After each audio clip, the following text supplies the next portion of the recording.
మీ భూమి మీ హక్కు, దానిపై ఇతరుల పెత్తనం చేయడానికి వీల్లేదన్నారు ఏపీ సీఎం చంద్రబాబు. పాస్ పుస్తకాలపై ఇతరుల ఫోటోలు ఎలా వేసుకుంటారని ప్రశ్నించారు. భూమి చేతిలో ఉన్నప్పటికే అనేక మంది రైతులు వాటిని అమ్ముకోలేకపోయారని, పిల్లల చదువులు పెళ్లిళ్లకు ఉపయోగపడని భూమి ఎందుకని చాలా మంది తన వద్ద ఆవేదన వ్యక్తం చేశారని తెలిపారు. జగన్ పాలనలో అస్తవ్యస్తంగా మారిన భూ రికార్డుల ప్రక్షాళనకు సంకల్పం తీసుకున్నారని తెలిపారు. ఈ మేరకు రెవెన్యూలో సంస్కరణలు తీసుకొచ్చామని, 6 రకాల భూములకు మోక్షం కల్పించే దిశగా అడుగులు వేస్తున్నామన్నారు. ఇక ఏలూరు జిల్లా కదిడిందిలో మీ భూమి మీ హక్కు సభలో సీఎం చంద్రబాబు పాల్గొన్నారు. రాజముద్రతో కూడిన పట్టాదార్ పాస్ పుస్తకాలను రైతులకు అందించారు. గత పాలకులు విధ్వంసం కారణంగా భూ రికార్డులు ధ్వంసమయ్యాయని ఆరోపించారు. ఇష్టం లేని వ్యక్తుల భూములను ఆస్తులను 22A పెట్టేసి వివాదాస్పదం చేశారని ఆగ్రహం వ్యక్తం చేశారు. 2024లో కూటమి వచ్చాక ఎక్కడకు వెళ్లినా భారీ ఎత్తున భూములపై ఫిర్యాదులు వచ్చాయని, అన్ని సమస్యలను పరిష్కరించాలని ఆ రోజే సంకల్పించాలని చంద్రబాబు తెలిపారు. ఇక దౌర్భాగ్యపు పార్టీ కుట్రలు కుతంత్రాలు చేస్తోందని వైసీపీపై చంద్రబాబు మండిపడ్డారు. వైసీపీ తీరుతో గంజాయి రౌడీ బ్యాచ్లు అరాచకాలు పెరిగిపోయాయన్నారు. పొగాకు రైతుల పరామర్శకు వెళ్లి నానా యాగి చేశారని మండిపడ్డారు. శ్రీకాకుళంలో ఓ మాజీ మంత్రి కొడుకు బైక్తో గుద్ది ఓ వ్యక్తికి చంపితే అతన్ని పరామర్శించడానికి జగన్ వెళ్లి అరాచకం చేశారన్నారు. రోడ్లపై గంటలు ర్యాలీ చేశారని, ఓ మహిళా పోలీస్ అధికారిపై దాడి చేశారని ఆగ్రహం వ్యక్తం చేశారు. తిరిగి పోలీసులపైనే నెపం వేశారని, రప్ప అంటే అరాచకం చేస్తారంటే ఊరుకునేది లేదని చంద్రబాబు హెచ్చరించారు. అమరావతిలో కీలక ఘట్టాలు ఆవిష్కృతం కాబోతున్నాయి. ఈ నెల 13న ఒకే రోజు 3 ప్రారంభాలు జరగబోతున్నాయి. ఎంతో అద్భుతంగా రూపుదిద్దుకున్న ఎమ్మెల్యే ఎమ్మెల్సీ క్వార్టర్స్ ను రాష్ట్ర ప్రభుత్వానికి ఆ రోజే నిర్మాణ సంస్థ అప్పగించనుంది. ప్రతినిధుల భవనాల తాళాలను సీఎం చంద్రబాబుకు అందించనుంది. అనంతరం శాసనసభ అధికారులు ఈ ప్లాట్లను ప్రజాప్రతినిధులకు కేటాయించనున్నారు. ఇదే రోజు రాజధాని అమరావతికి రాజమార్గమైన సీడ్ యాక్సెస్ రోడ్ ఈ కార్యక్రమానికి గ్రాండ్ వెల్కమ్ పలకబోతోంది. విజయవాడను సీడ్ యాక్సెస్ రోడ్డుతో అనుసంధానించే స్టీల్ బ్రిడ్జిల ద్వయాన్ని సీడ్ యాక్సెస్ రోడ్ ఫేజ్ 2ను సీఎం చంద్రబాబు ప్రారంభించనున్నారు. ఎమ్మెల్యే ఎమ్మెల్సీ క్వార్టర్లు రాజధానిలోని సీడ్ యాక్సెస్ రోడ్డుకు ఆనుకుని ఉండనున్నాయి. 12 అపార్ట్మెంట్లుగా 288 మంది ప్రజాప్రతినిధులు ఉండడానికి వీలుగా S+12 అంతస్తులతో నిర్మించారు. 6 ఎమ్మెల్యే క్వార్టర్స్ 3 ఎమ్మెల్సీ క్వార్టర్స్ సిద్ధమయ్యాయి. వీటి పరిధిలో 144 ఎమ్మెల్యేల ప్లాట్లు, 72 ఎమ్మెల్సీల ప్లాట్లు వెరసి 216 ప్లాట్లు రెడీ అయ్యాయి. వీటిని ఈ నెల 13న ప్రభుత్వానికి అప్పగించనున్నారు. ఒక్కో అంతస్తులో 2 ప్రజాప్రతినిధులు ఉండేందుకు వీలుగా ఒక్కొక్కటి 3500 చదరపు అడుగుల విస్తీర్ణంలో నిర్మించారు. అపార్ట్మెంట్ల మధ్యనున్నటువంటి ఖాళీ స్థలాల్లో అందంగా గార్డెనింగ్ చేశారు. గ్రీన్ ఎనర్జీ విధానంలో భాగంగా ప్రతి టవర్ పైన సోలార్ ప్యానెల్స్ అమర్చారు. ట్రిపుల్ బెడ్రూమ్ సదుపాయంతో ఏర్పాటు చేసిన ఈ ప్లాట్లలో ప్రజాప్రతినిధుల కార్యాలయం, విజిటర్స్ లాంజ్ సహా అన్ని సదుపాయాలు కల్పించారు. కాగా ఎమ్మెల్యే క్వార్టర్స్ లో 6 ప్లాట్లు, ఎమ్మెల్సీ ప్లాట్లలో 3 అధికారులకు కేటాయించనున్నారు. సీడ్ యాక్సెస్ రోడ్డు అందుబాటులోకి రావడంతో విజయవాడ, కృష్ణా జిల్లాల ప్రజలతో పాటు గుంటూరు జిల్లాలోని పలు ప్రాంతాల ప్రజలు నేరుగా అమరావతికి వెళ్లేందుకు మార్గం సుగమమైంది. ఈ మార్గం అందుబాటులోకి వస్తే కోర్ క్యాపిటల్ ప్రాంతాన్ని కేవలం 10 నుంచి 15 నిమిషాల వ్యవధిలోనే చేరుకోవచ్చు. ఈ ఏడాది ఏప్రిల్లో వెస్ట్ బైపాస్ అందుబాటులోకి వచ్చింది. దీంతో ఉభయ గోదావరి, ఉత్తరాంధ్ర జిల్లాలకు, ఇటు దక్షిణ కోస్తా, రాయలసీమ ప్రజలకు అమరావతి కోర్ క్యాపిటల్ వెళ్లే మార్గం ఏర్పడింది.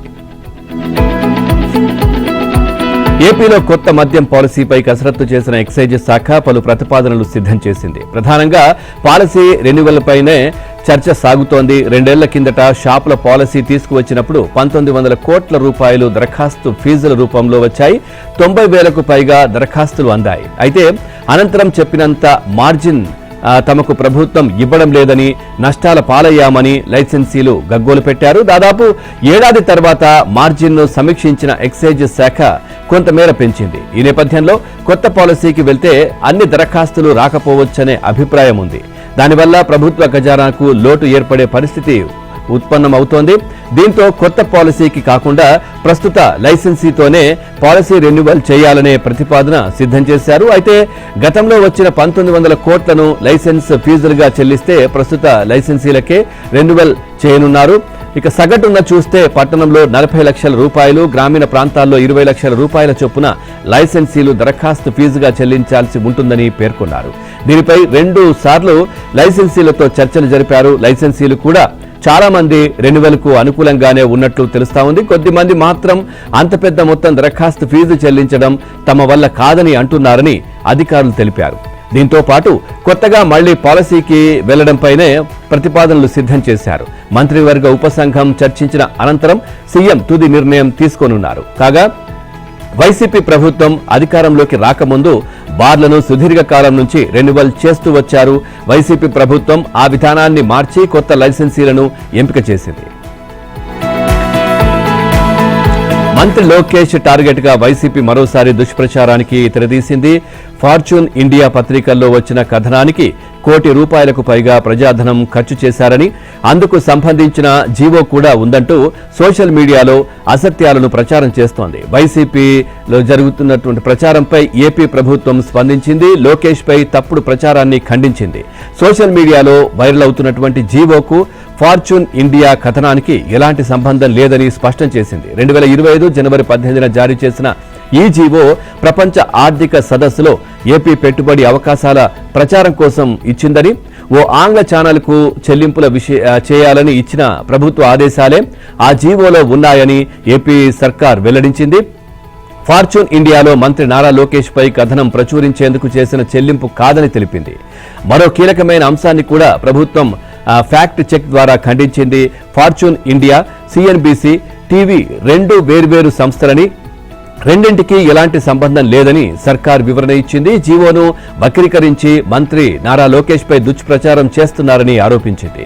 ప్రజలకు ఉద్దేశపూర్వకంగా తప్పుడు సమాచారం అందించడం నేరమని హెచ్చరించింది. ఇదిలా ఉంటే ఇటీవల మరో అంతర్జాతీయ మీడియా సంస్థ ది వీక్ కూడా లోకేష్ తో ప్రత్యేక ఇంటర్వ్యూ నిర్వహించి ఏపీలో ఏఐ హబ్, పెట్టుబడుల ఆకర్షణ, ఐటీ ఉద్యోగాల విస్తరణ వంటి అంశాలపై ఆయన ప్రణాళికలను ప్రచురించింది.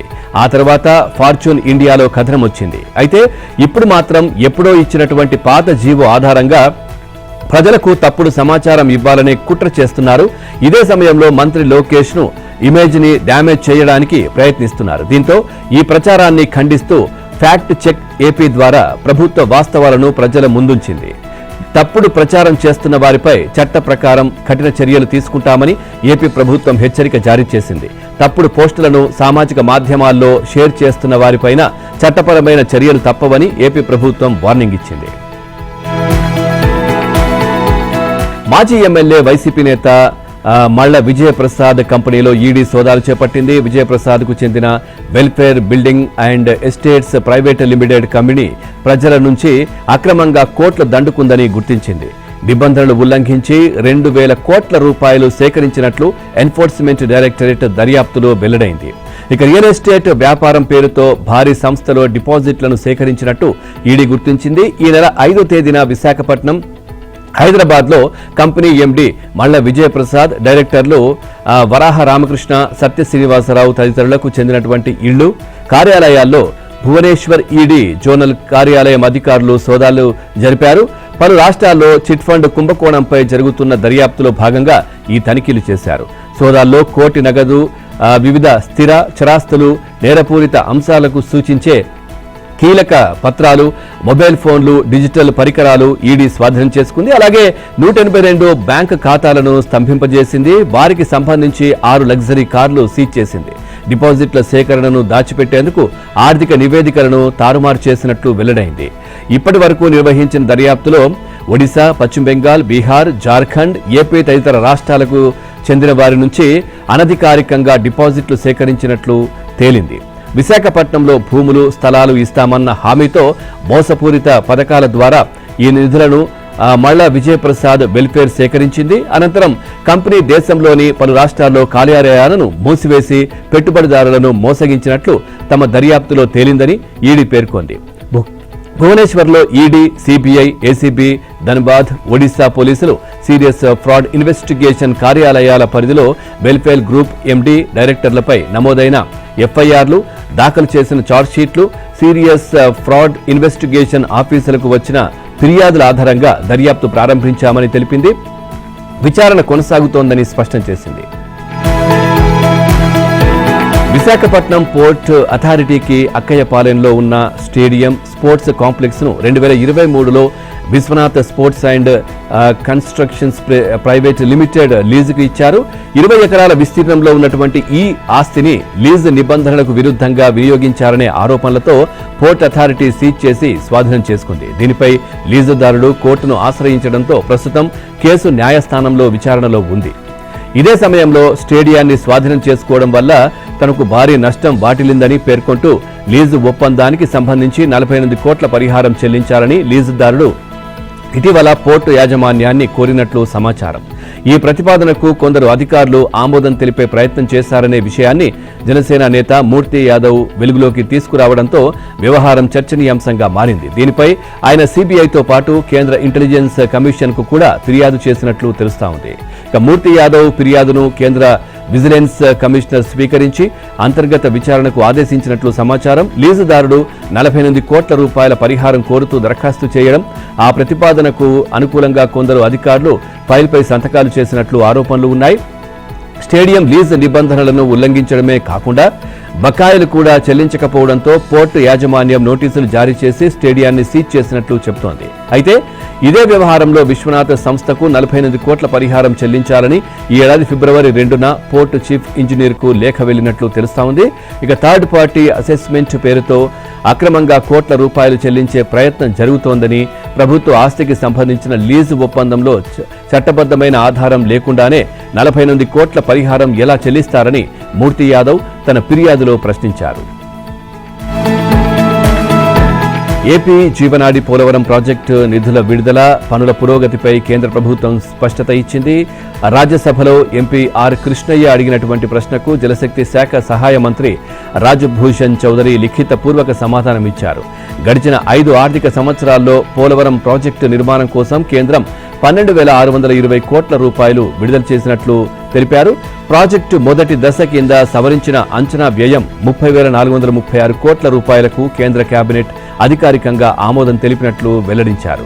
ప్రాజెక్టు నిర్మాణంలో కీలకమైన స్పిల్వే, ఎర్తికమ్ రాక్ఫిల్ డ్యాం పనులు ప్రస్తుతం ముగింపు దశకు చేరుకున్నాయని వెల్లడించారు. ప్రాజెక్టు నిర్వాసితుల పునరావాస ప్రక్రియ కూడా వేగవంతం చేశామన్నారు. ఇప్పటి వరకు 17,892 కుటుంబాలకు కొత్త ప్రాంతాలకు తరలించామని తెలిపారు. అదేవిధంగా మరోవైపు తెలంగాణలోని పాలమూరు రంగారెడ్డి ఎత్తిపోతల పథకంపై కేంద్ర ప్రభుత్వం కీలక ప్రకటన చేసింది. ఈ ప్రాజెక్టుకు జాతీయ హోదా ఇచ్చే ప్రతిపాదన లేదని స్పష్టం చేసింది. దీనిపై సిడబ్ల్యూసీకి వచ్చిన ప్రతిపాదనలు డిపిఆర్ను వెనక్కి పంపినట్లు తెలిపింది. ఈ ప్రాజెక్టులో అంతర్రాష్ట్ర జల వివాద అంశాలు ముడిపడి ఉన్నాయని గుర్తు చేసింది. కాంగ్రెస్ ఎంపీ రేణుకా చౌదరి అడిగిన ప్రశ్నకు కేంద్ర మంత్రి రాజ్భూషణ్ చౌదరి లిఖిత పూర్వక సమాధానమిచ్చారు. నీటి పారుదల ప్రాజెక్టును జాతీయ ప్రాజెక్టుగా ప్రకటించేందుకు సాంకేతిక పరిశీలన జరగాలని, ఆ తర్వాత గంగా పునరుజ్జీవ సలహా సంఘం ద్వారా సాంకేతిక ఆర్థిక మదింపు జరపాల్సి ఉంటుందన్నారు. పాలమూరు రంగారెడ్డిలో కృష్ణానదీ జలాల వినియోగం ఇమిడి ఉన్నందున అంతర్రాష్ట్ర జల వివాద అంశాలు ముడిపడి ఉన్నాయన్నారు.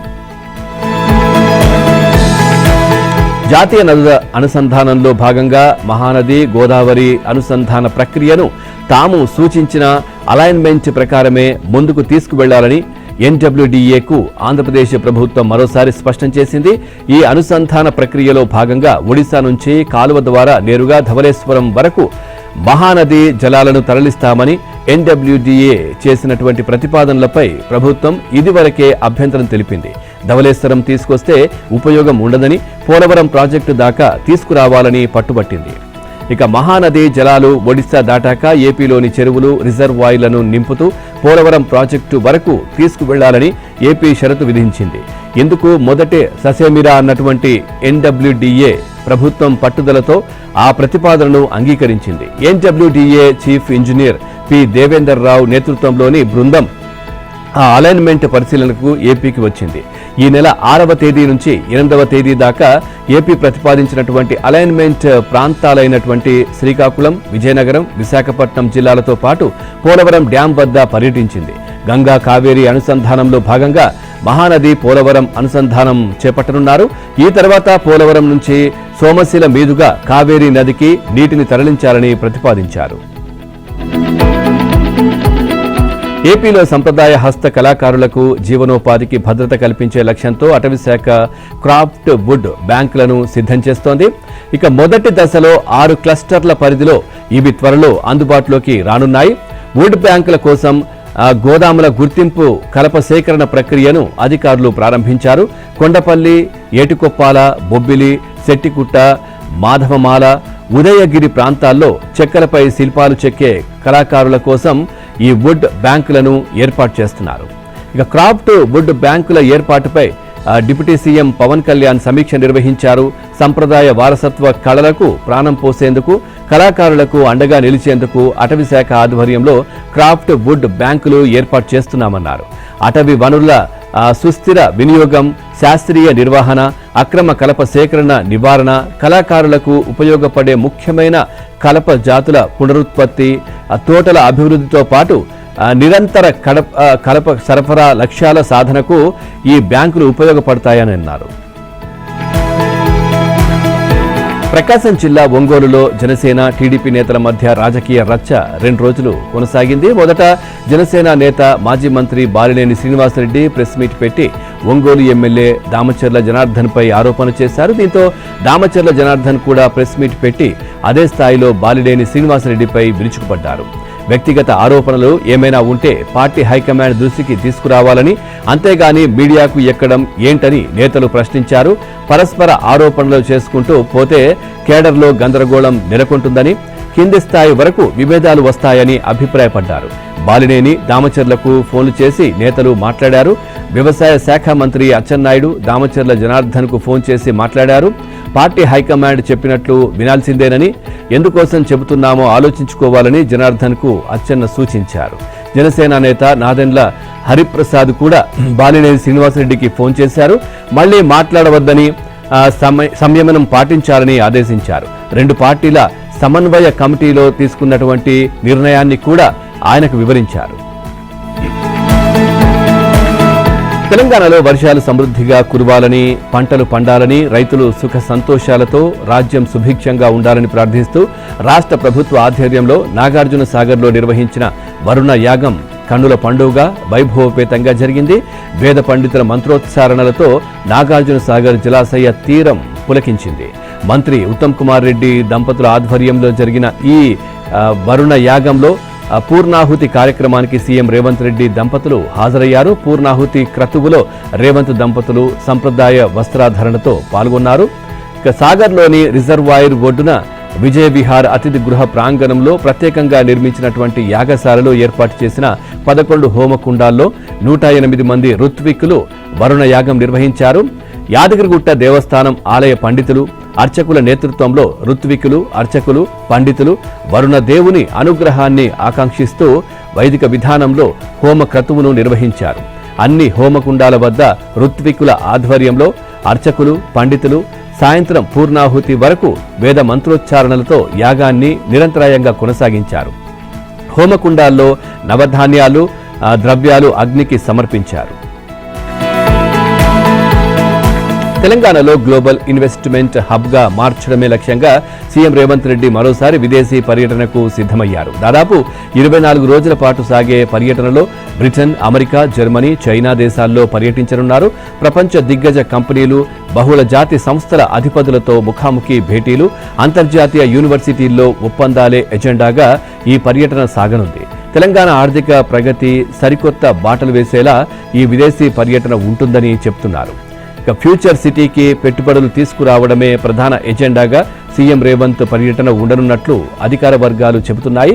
ఆర్టిఫిషియల్ ఇంటెలిజెన్స్, సెమీకండక్టర్స్, డేటా సెంటర్లు, ఆధునిక ఎలక్ట్రానిక్స్ తయారీ రంగాలకు చెందిన ప్రముఖ కంపెనీలను తెలంగాణకు ఆహ్వానించనున్నారు. హైదరాబాద్ బెంగళూరు జాతీయ రహదారిపై విస్తరణ దిశగా జాతీయ రహదారుల ప్రాధికార సంస్థ కీలక అడుగులు వేసింది. ఈ మార్గంలో హైదరాబాద్ నుంచి కర్నూలు వరకు ప్రస్తుతమున్న 176 కిలోమీటర్ల మేర 4 వరుసల రహదారిని 6 లైన్ల పాక్షిక యాక్సెస్ కంట్రోల్డ్ హైవేగా అభివృద్ధి చేసేలా అలైన్మెంట్ ను రూపొందించింది, కేంద్రానికి పంపించింది. 5,000 కోట్ల రూపాయల ప్రాథమిక అంచనా వ్యయంతో బ్రౌన్ ఫీల్డ్ విధానంలో ఈ ప్రాజెక్టును చేపట్టనున్నారు. డిపిఆర్ తయారీ కూడా తుది దశకు చేరుకుందని, సెప్టెంబర్ చివరి వారంలో కేంద్రానికి పంపే అవకాశం ఉందని అధికారులు తెలిపారు. నాగ్పూర్ హైదరాబాద్ మార్గంలో గ్రీన్ఫీల్డ్ విధానంలో హై స్పీడ్ కారిడార్ నిర్మించాలని భావించిన NHAI DPR తయారీ బాధ్యతలను ఓ సంస్థకు అప్పగించింది. అయితే ప్రస్తుతం ఉన్నటువంటి మార్గంతో పాటు ప్రతిపాదిత గ్రీన్ఫీల్డ్ మార్గాలపై సమగ్ర సర్వేకు కేంద్రం మరో సంస్థను నియమించింది. ప్రస్తుతం ఉన్నటువంటి రోడ్డుకు 60 మీటర్ల వెడల్పుతో రైట్ ఆఫ్ వే భూమి ఇప్పటికే అందుబాటులోకి ఉన్నట్లు సదరు సంస్థ తన నివేదికలో స్పష్టం చేసింది. కాబట్టి ఈ సంస్థలోనే ఎలాంటి కొత్త భూసేకరణ అవసరం లేకుండా ప్రస్తుతం 4 లైన్ల రహదారిని 6 లైన్లతో యాక్సెస్ కంట్రోల్డ్ హైవేగా అభివృద్ధి చేయవచ్చని తెలిపింది. దీంతో అందుబాటులో ఉన్నటువంటి భూమితో బ్రౌన్ఫీల్డ్ విధానంలో ముందుకెళ్లాలని NHAI నిర్ణయించి తాజాగా అలైన్మెంట్ను ఖరారు చేసింది. హైదరాబాద్ మెట్రో రైల్ 2వ దశలో భాగంగా MGBS నుంచి చాంద్రాయన గుట్ట వరకు చేపడుతున్న పనులకు సంబంధించిన భూసేకరణ ప్రక్రియ యథావిధిగా చేపట్టవచ్చని హైకోర్టు పేర్కొంది.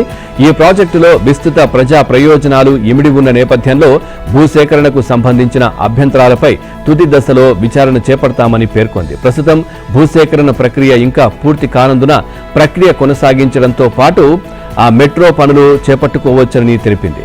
మెట్రో రైన్లో ప్రభావితం అవుతున్నటువంటి భూముల సేకరణకు హైదరాబాద్ జిల్లా కలెక్టర్ 2024లో నోటీసులు జారీ చేశారు. అయితే ప్రభుత్వం తమ అభ్యంతరాలను పట్టించుకోకుండానే ముందుకెళ్తోందని పేర్కొంటూ ఈ మార్గంలో ఆస్తులు కోల్పోతున్న మహ్మద్ అబ్దుల్ రవూఫ్ మరో 7 ప్రభావిత వ్యక్తులు హైకోర్టులో పిటిషన్ దాఖలు చేశారు. ఈ పిటిషన్పై విచారణ చేపట్టిన సింగిల్ జడ్జ్ పిటిషనర్ల ఆస్తులకు సంబంధించి భూసేకరణ అవార్డు జారీ చేయరాదని 2025లో మధ్యంతర ఉత్తర్వులు జారీ చేసింది. తెలంగాణలో ఓటర్ల జాబితా ప్రక్రియ సమగ్ర సవరణ ప్రక్రియ SIRలో మరో కీలక ఘట్టం పూర్తయింది. తెలంగాణలో మొత్తం 3,38,26,448 మంది ఓటర్లు ఉండగా 2,64,30,494 ఎన్యూమరేషన్ ఫారాల డిజిటలైజేషన్ పూర్తయింది. 73,96,000 ఓట్ల ఫారాలు డిజిటలైజ్ కాలేదు. డిజిటలైజేషన్ కాలేదంటే ఓటు పోయినట్టేనా అంటే కాదని అంటున్నాయి CEO కార్యాలయ వర్గాలు. డిజిటలైజేషన్ పూర్తి కాని ఓటర్లపై తదుపరి దశలో నోటీసులు, క్లెయిమ్స్, అభ్యంతరాల ప్రక్రియ ఉంటుందని వెల్లడించారు.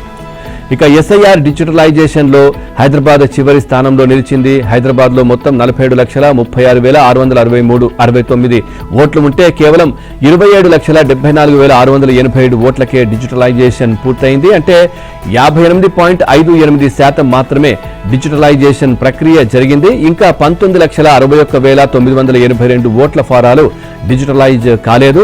ఈ ఓట్లు తొలగించడం ఖాయమనే ప్రచారం జరుగుతోంది. 2 సార్లు గడువు పొడిగించిన హైదరాబాద్లో డిజిటలైజేషన్ 60% కూడా చేరకపోవడం చర్చనీయాంశంగా మారింది.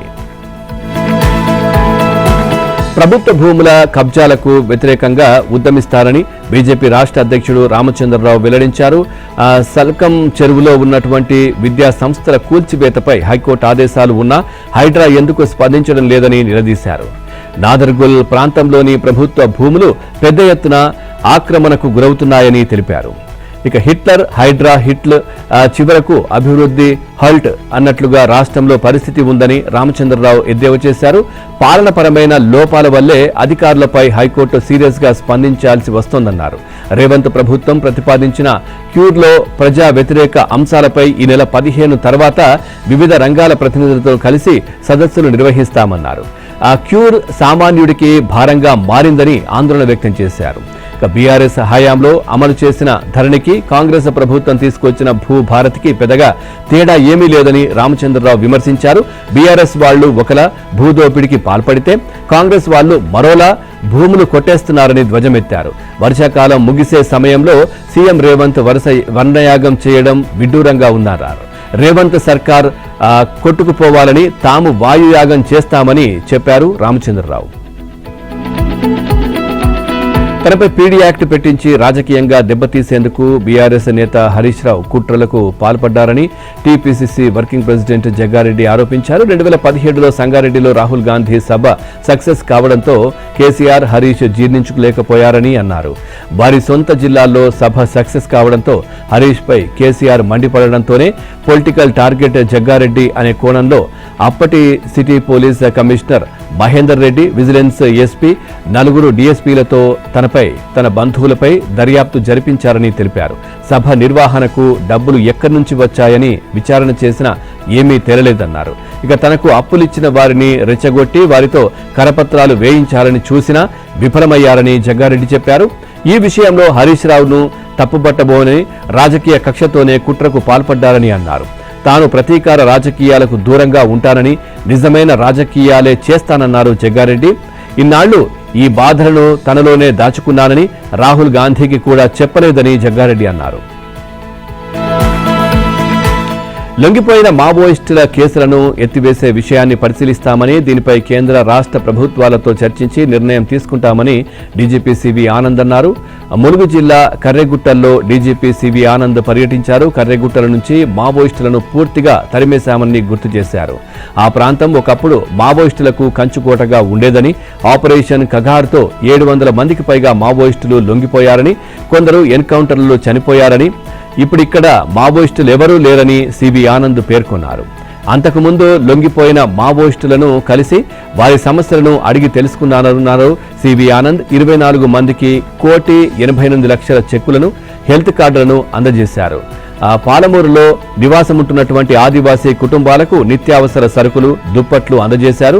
రెవెన్యూ, పోలీసు, ఫారెస్ట్ అధికారులు కలిసి ఇలా కర్రెగుట్టల్లో పర్యటించడం సాధారణ విషయం కాదని, చరిత్రలో ఇది చిరస్థాయిగా నిలిచిపోతుందని సివి ఆనంద్ అన్నారు. తెలంగాణ ఛత్తీస్గఢ్ సరిహద్దు అడవుల్లో విస్తరించి ఉన్న కర్రెగుట్టలను అభివృద్ధి చేసేందుకు ఇరు రాష్ట్రాల ప్రభుత్వాలతో పాటు కేంద్రం కూడా సిద్ధంగా ఉందన్నారు. కృష్ణా, గోదావరి నదుల పరివాహక ప్రాంతాల ఎగువ భాగంలో ఉన్న జలాశయాలన్నీ నిండు కుండలను తలపిస్తున్నాయి. కర్ణాటక, మహారాష్ట్రలో ఉన్న రిజర్వాయర్లు పూర్తిగా నిండడంతో ఇక ముందు చుక్క నీరు వచ్చే చేరినా కిందికి బదులునున్నారు.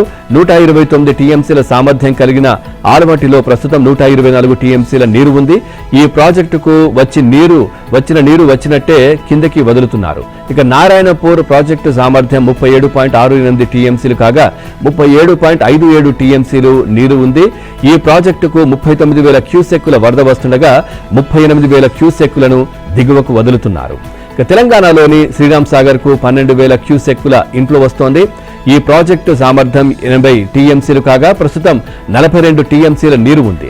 శ్రీపాద ఎల్లంపల్లికి 4,000 క్యూసెక్కుల ఇన్ఫ్లో వస్తుండగా 16,000 క్యూసెక్కులను మిడ్ మానేరులో ఎత్తిపోస్తున్నారు. దీని సామర్థ్యం 27 టీఎంసీలు కాగా పంపింగ్ వల్ల 22 టీఎంసీలకు నిల్వ చేరింది. లోయర్ మానేరుకు 10,000 క్యూసెక్కులు మిడ్ మానేరు నుంచి వదిలిపెడుతున్నారు. దీని పూర్తి స్థాయి సామర్థ్యం 24 టీఎంసీలు కాగా ప్రస్తుతం 7 టీఎంసీల నీరు ఉంది. జార్ఖండ్లో నియామక పరీక్షల నిర్వహణలో భారీగా అవకతవకలు జరిగాయని రాంచీలో విద్యార్థులు చేపట్టిన ఆందోళన ఉధృతంగా మారింది. అసెంబ్లీ వైపు భారీ సంఖ్యలో విద్యార్థులు ర్యాలీగా వెళ్లారు. అసెంబ్లీ ముట్టడిలో భాగంగా ఆందోళనకారులు భద్రతా బలగాలు ఏర్పాటు చేసిన బారికేడ్లను దాటేందుకు ప్రయత్నించారు. దీంతో పోలీసులు వాటర్ కెనాన్లను ప్రయోగించి వారిని వెనక్కి పంపే ప్రయత్నం చేశారు. ఈ క్రమంలో ముందుకు దూసుకెళ్తున్న భారీ జన సమూహాన్ని అడ్డుకుని పరిస్థితిని అదుపులోకి తెచ్చేందుకు పోలీసులు ఆందోళనకారులపై లాఠీచార్జ్ చేశారు. పోలీసులు తమపైకి వాటర్ కెనాన్లతో నీటిని కొడుతున్నప్పటికీ ఏమాత్రం వెనక్కి తగ్గకుండా ఆందోళనకారులు ఈ నీటి ధారల మధ్య బారికేడ్ల వైపు డాన్స్ చేస్తూ తమ నిరసనను వినూత్నంగా వ్యక్తీకరించారు. అయితే ఈ నిరసనల్లో స్పైడర్ మ్యాన్ ముసుగు ధరించి ఓ వ్యక్తి పాల్గొనగా మహారాష్ట్రకు చెందిన అజయ్ మహేతే ప్రత్యేక ఆకర్షణగా నిలిచాడు. సినీ నటుడు అల్లు అర్జున్ పుష్ప సినిమాలోని పాత్రను పోలిన ప్రత్యేక గెటప్తో ధర్నాలో పాల్గొన్నాడు. జూలై 20న ప్రారంభమైన పార్లమెంటు వర్షాకాల సమావేశాలు పదే వాయిదా పడుతున్నాయి. నీటి ప్రశ్నపత్రం లీక్ వ్యవహారంలో నిరసన తెలుపుతున్న విద్యార్థులపై పోలీసుల చర్యలపై చర్చలు పట్టుబడుతూ ప్రతిపక్ష పార్టీలు ఆందోళన చేశాయి. విపక్షాల ఆందోళన మధ్య ట్రిబ్యునల్ రిఫార్మ్స్ బిల్లు 2026ను లోక్సభ ఎలాంటి చర్చ లేకుండా ఆమోదించింది. వర్షాకాల సమావేశాల్లో లోక్సభ ఇప్పటి వరకు 9 బిల్లులకు పచ్చజెండా ఊపగా 2 మినహా మిగిలిన వాటిని చర్చ లేకుండానే ఆమోదించింది. ఇక ఢిల్లీలో విద్యార్థులపై లాఠీ చార్జికి సంబంధించి హోంమంత్రి అమిత్ షా సమాధానమిస్తారని కేంద్రం ప్రకటించింది. స్పీకర్ ఓం బిర్లా అధ్యక్షతన జరిగిన బీఏసీ సమావేశంలో అమిత్ షా సభకు వస్తారని రాహుల్ గాంధీకి చెప్పామన్నారు కేంద్ర మంత్రి కిరణ్ రిజిజు. అయితే అమిత్ షా ప్రసంగానికి సంబంధించి స్పీకర్ సమయం కేటాయించారన్నారు. చర్చలో పాల్గొంటున్న విపక్షాలు ప్రభుత్వం సమాధానం ఇచ్చే సమయంలో వాకౌట్ చేస్తున్నాయని విమర్శించారు.